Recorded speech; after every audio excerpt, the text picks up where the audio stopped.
আমি বাংলাদেশের প্রথম সারির একটা ব্যবসা প্রতিষ্ঠান 1 2 3 হবে 1 2 3 এর মধ্যে থাকবে এরকম একটা ব্যবসা প্রতিষ্ঠানের মালিকের সাথে মালিক পক্ষের সাথে একটা মিট ছিল আমার।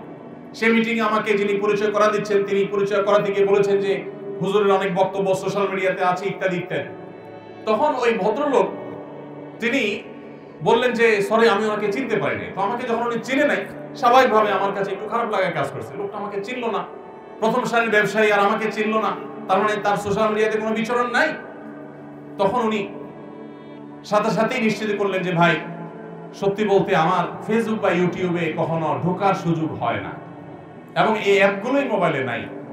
তার এই কথা শোনার পর আমার আবার ওই যেটুকু কষ্ট হয়েছে সেটুকু ভালো লাগায় পরিণত হয়ে গেছে এবং রূপান্তর হয়ে গেছে।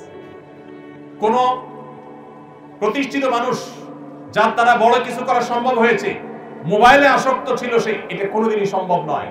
যারা মোবাইলে সারাদিন ঘন্টাকে ঘন্টা স্ক্রল করতে থাকেন এইভাবে অনুবীক্ষণ যন্ত্র দিয়ে যদি দেখা হয় তাহলে আমাদের আঙ্গুলের এই জায়গাটা দেখা যাবে ক্ষয় হয়ে গেছে।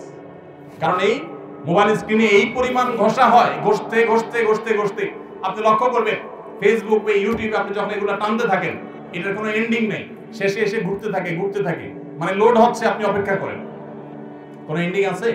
এন্ডিং নেই। তার মানে কি এটা মানুষের জীবনের জন্য ধ্বংসাত্মক, অর্থাৎ এই নেশা আসক্তি। আপনি সোশ্যাল মিডিয়া ব্যবহার করেন, মোবাইলকে আপনি ব্যবহার করেন, মোবাইল যদি আপনাকে ব্যবহার করে তাহলে আপনার ধ্বংস নিশ্চিত। কোনোভাবেই আপনি মোবাইলের আসক্তি থেকে বের হতে না পারলে আপনার জীবনে ভালো কিছু করা সম্ভব হবে না। সবাই মোবাইলের আসক্তি থেকে বের হয়ে আসবো তো ইনশাআল্লাহ। এই জন্য প্রথমত যারা ছাত্র মানুষ তারা সাধারণত বাটন ফোন খুব বেশি দরকার হলে ব্যবহার করবেন, স্মার্টফোনে যাবেন না। আমি প্রায় সময় বিভিন্ন জায়গায় শেয়ার করার চেষ্টা করি। আমার 17 বছরের ছেলে আলহামদুলিল্লাহ এসএসসি পরীক্ষা দিয়েছে, হাফেজ হয়েছে, মাদ্রাসা পড়ছে। আমার এই ছেলে তার কোনো ফোন নাই, কোচিং এ যায়, পড়তে যায়, তার কোনো ফোনের প্রয়োজন হয় না।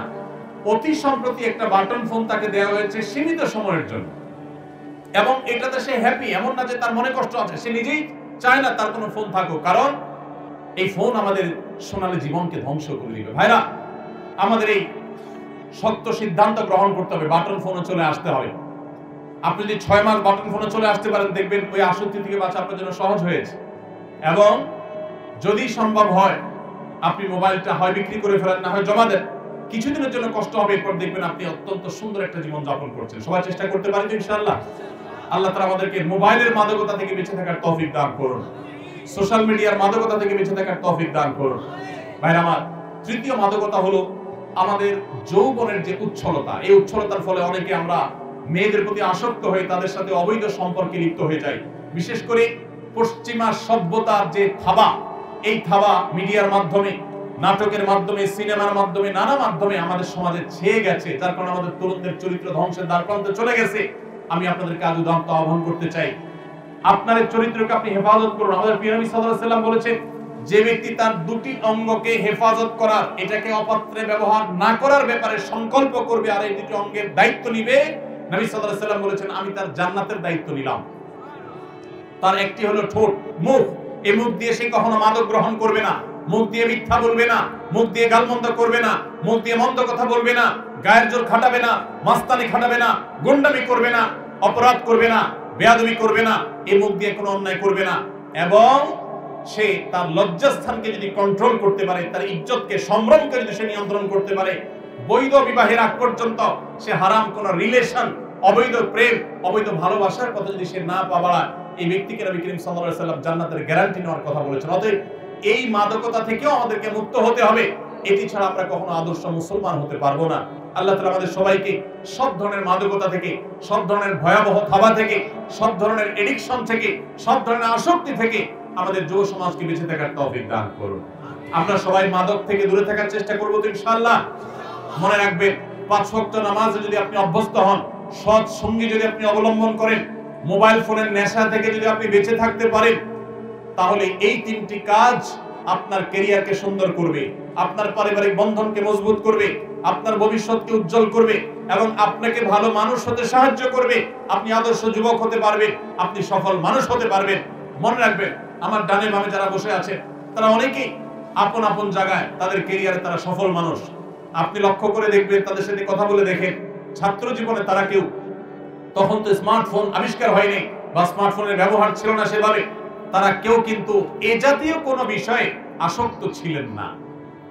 ছাত্র জীবনে যারা এই সমস্ত বিষয়ে, আমি যে কয়েকটা মাদকের কথা বললাম, এই সমস্ত মাদকতায় যারা আসক্ত থাকেন, এদের দ্বারা জীবনে কোনো কিছুই করা সম্ভব হয় না। তাদের দুনিয়া ধ্বংস, আখিরাতও ধ্বংস।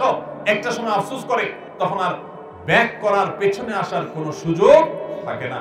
আপনি যত সফল মানুষ দেখবেন তারা পড়াশোনা করেছেন, ছাত্র জীবনে মনোযোগ দিয়ে সামাজিক কাজ করেছেন। আপনারা যুবক, এটি একটা যুব কল্যাণ সংঘ, রেজাকপুর মানব কল্যাণ যুব সংঘ, আপনাদেরকে আমি বলতে চাই মানুষের কল্যাণে কাজ করেন। আপনারা দেখেন আজকে আমাদের আসুন্নাহ ফাউন্ডেশন থেকে আমরা কোটি কোটি টাকা চ্যারিটি করছি সারা দেশে, সারা দেশের প্রান্তে প্রান্তরে।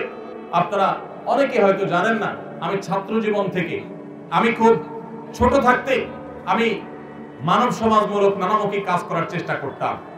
আমি মাত্র পড়াশোনা শেষ করেছি এবং একটা মসজিদের দায়িত্ব নিয়েছি মিরপুরে। তখন বাগেরহাটে সিডর হয়েছে। সিডরের আঘাতে লন্ডভন্ড হয়ে গেছে বাগেরহাট খুলনার ওই অঞ্চলটা।